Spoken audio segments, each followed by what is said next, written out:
Because what you want to do here is we're going to pull the whole thing out, the ring and the clasp, and remove it from, from a height that is higher than this thing can go. Let me just show you the mechanics behind it, then there's some theory behind this as well. Really all you're going to do is while your audience is reacting, you're just going to reach in, pull the ring out and the clasp, okay? So the whole thing, but you're not going to pull it out that far.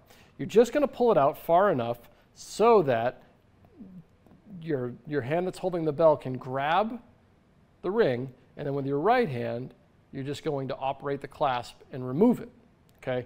And that was pretty cozy, so maybe you couldn't see, but let me just show you. I'll try to do it more exposed. I'll reach in, I'm going to pinch the ring, I'm going to come down here, open up the clasp, and then immediately drop the clasp back in the bell, okay? That's it. You're just taking the ring off the clasp. See, so the reason why this just flies by is because your audience isn't really thinking of, like, nobody knows how the ring is actually attached to the bell, and nobody knows if this thing stretches or how long it is. None of that matters. You just need to get the ring off of the clasp and then dump the clasp back in the bell. Once you do, you can hand the ring back out, and of course the bell rings once again, and that's it. So then you can hand the ring out, you put the bell right in your back pocket again, and you are instantly reset, ready to go to the next table. It's a fantastic, fantastic routine, and super simple as far I'm sure you can see. I'll just burn through it one time really quick so that you can see it at speed. We'll put the clasp inside the bell and you're ready to go. So do you mind if I borrow your ring? Would that be okay? Perfect. Borrow the ring. I've got the clasp in my right hand. You say to him, oh, this is, where did you get this? It looks like it came from, wherever. I'm just burning through this so you guys can see. All right, so we have your ring and we also have the magic bell, all right? So what I want you to do is just ring the bell and your ring disappears. Ring the bell again, and it's going to come back. Check it out.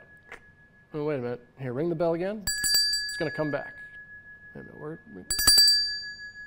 Oh, you know why the bell rings? Because there's a ring inside of the bell.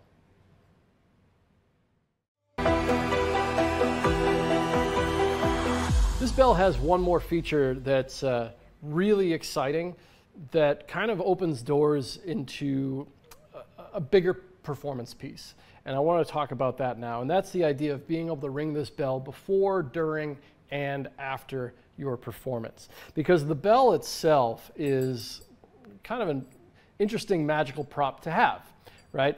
You could walk up to a table and ring the bell to get everybody's attention, right? And then you just place the bell on the table. The bell can be used as a magic wand, like it kind of is in the basic routine that we already talked about, where you ring the bell and the item disappears, right?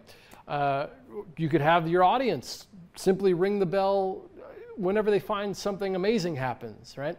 These are things that you could do whether or not this wasn't even a trick. It's just kind of a fun item to have on the table that your audience can interact with and that you can interact with, right? You could hide playing card underneath it. There's all sorts of cool stuff that you could do with a bell, except this bell gives you the ability to actually attach a ring to it, right? Which is super, super cool.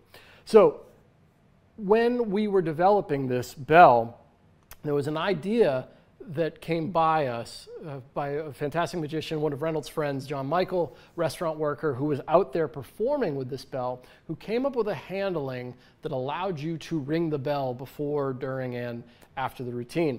And when I saw it and when the rest of us saw it, we wanted to include it in the tutorial.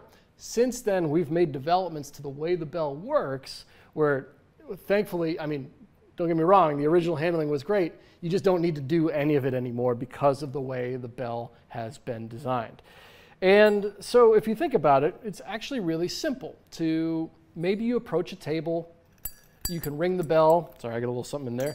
You can ring the bell to grab the attention of the table. You place the bell on the table, and maybe you open up with a card trick or color changing knives, or whatever magic you do. And throughout your magic, you can use the bell, to highlight a magic moment that might be happening, okay?